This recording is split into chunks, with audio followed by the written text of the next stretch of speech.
नमस्कार, आप देख रहे हैं एनएमएफ न्यूज। संसद में पीएम मोदी ने भ्रष्टाचार को लेकर कांग्रेस पर बड़ा हमला बोला। पीएम मोदी ने कहा कि राजीव गांधी कहते थे सिस्टम से लीकेज सिस्टम को खत्म करना बहुत मुश्किल है, क्योंकि ऊपर से 1 रुपया पहुंचता है और नीचे तक 15 पैसे ही मिलते हैं, तो इसे खत्म कैसे किया जा सकता है। अब इसको लेकर पीएम मोदी ने कहा कि मोदी राज में टेक्नोलॉजी इतनी स्ट्रांग हो गई है कि जो पैसा ऊपर से जितना आएगा उतना ही नीचे तक पहुंचेगा। अब भ्रष्टाचार पर ना तो बर्दाश्त कुछ बात की जाएगी और ना भ्रष्टाचारी बर्दाश्त किए जाएंगे। तो अभिषेक, जिस तरीके से पीएम मोदी भ्रष्टाचार पर सख्ती दिखा रहे हैं, तो कहीं ना कहीं कांग्रेस पर ये बड़ा हमला और कई नेताओं को इशारा कर रहा है कि अब नंबर लग सकता है गिरफ्तार। देखिए, सरकार ने जब आई थी तो सबका साथ, सबका विकास, सबका विश्वास का नारा दिया था और उसको वो पूरा करती हुई भी नजर आ रही है। उसके बारे में मैं आपको बताऊं, वो आंकड़े, वो फैक्ट्स मैं आपको बताऊं किस तरीके से इस वक्त हिंदुस्तान की जो जनता है वो गरीबी से ऊपर उठ रही है, कैसे उसे सब कुछ मिल रहा है। उससे पहले प्रधानमंत्री का जरा ये छोटा सा बयान सुनिए। हमने डायरेक्ट बेनिफिट ट्रांसफर पर बल दिया, हमने डिजिटल टेक्नोलॉजी का भरपूर उपयोग किया है और तभी आज हर लाभार्थी तक उसके हक का फायदा तुरंत सीधा पहुंच रहा है। एक नए पैसे का लीकेज नहीं होता है। ये हमारी भ्रष्टाचार के खिलाफ लड़ाई का पहलू है।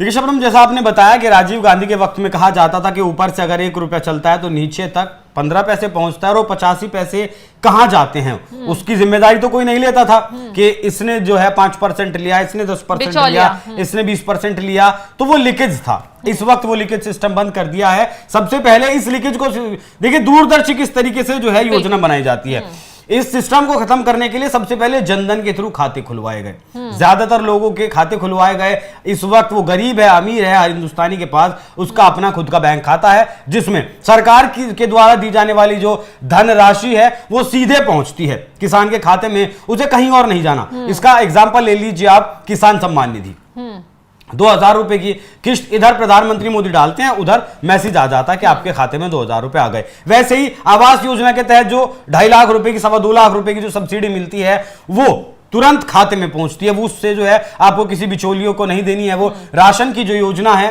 कल्याण योजना जो है, वो सीधा जो है आपके घरों तक पहुंचती है। आप जाते हैं, लेकर आ जाते हैं। इसका जो है सबसे बड़ा जो फायदा हुआ वो ये हुआ है कि अभी इसी साल शबनम एक सर्वे हुआ, उस सर्वे में का जो पैमाना था वो 2 लाख का रखा गया। उत्तर प्रदेश में वो सर्वे किया गया और तकरीबन 17 जिलों में वो सर्वे किया गया। 2 लाख लोगों को उसमें रखा गया और उस सर्वे में खास ये था कि हिंदू और मुसलमान दोनों को उसमें रखा गया। आय जो है वो देखी गई कि किसकी आय कब थी। तो आप यकीन नहीं करेंगी, कांग्रेस पार्टी यकीन नहीं करेगी इस बात पर कि पिछले 10 साल में अगर जो है हिंदुओं से ज्यादा मुस्लिमों की आय बढ़ी है। अगर हिंदुओं की 1 रुपए की आय बढ़ी है तो मुसलमानों की 1 रुपए 25 पैसे की आय बढ़ी है।